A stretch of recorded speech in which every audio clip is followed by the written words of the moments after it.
তো দেখো এখন আমরা একটা অঙ্ক করব, ত্রিকোণমিতির একটা অঙ্ক। দেখো এখানে কি বলছে, 2 cos a সমান √2 হলে tan 3a সমান এর মান কত?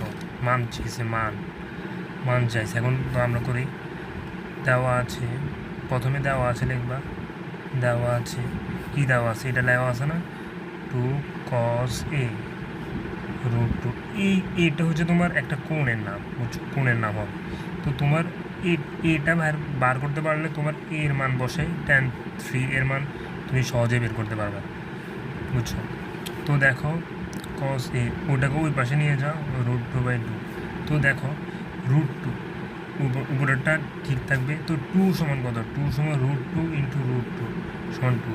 মনে করো 3 সমান √3 × √3, মানে ডাবল √3 দিয়ে কোনো কিছু প্রকাশ করা যায়, বুঝছো। ডাবল √ দিয়ে কোনো কিছু প্রকাশ করা যায়। তো আমরা 2কে লিখতে পারি √2 × √2, ঠিক আছে, √2 × √2।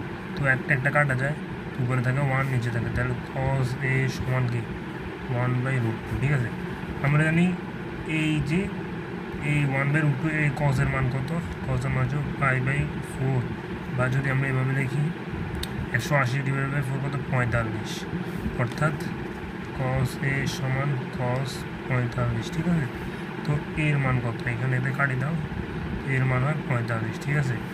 তো আমরা অন্যভাবেও বের করতে পারি। মনে করো cos a বের করছি আমরা 1/√2। মনে করো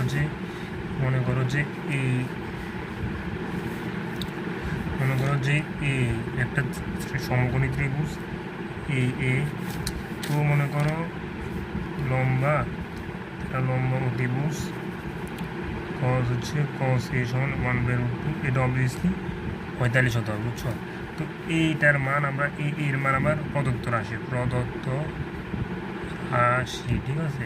প্রদত্ত রাশি হচ্ছে tan 3a সমান tan, ঠিক আছে, tan 3 ইন্টু, এখানে ব্র্যাকেট দিতে হবে, 3 × 45, ঠিক আছে। তো tan 3 × 45 সমান কত? 135। ডিগ্রিটা দিতে হবে, ডিগ্রি চিহ্নটা দিতে হবে, ডিগ্রি। tan 135 ডিগ্রি কীভাবে আমরা বের করতে পারি? মনে করো tan 90 + 45, ঠিক আছে। তো দেখো অল স্টুডেন্ট টেক কেমিস্ট্রি, এটা হচ্ছে সাইন আর কোসেকের ঘর, এটা হচ্ছে ট্যানের ঘর। তো এটা কোথায় গেছে? 90 + এটা সাইনে গেছে, সাইন মানে ঋণাত্মক, সাইন আর কোসেক ছাড়া বাকিগুলো ঋণাত্মক। তো ট্যান গেছে এই ঘরে, তো ট্যান হবে ঋণাত্মক। তো -tan, আর এখানে চিহ্ন পরিবর্তন হবে না, তো -tan 45।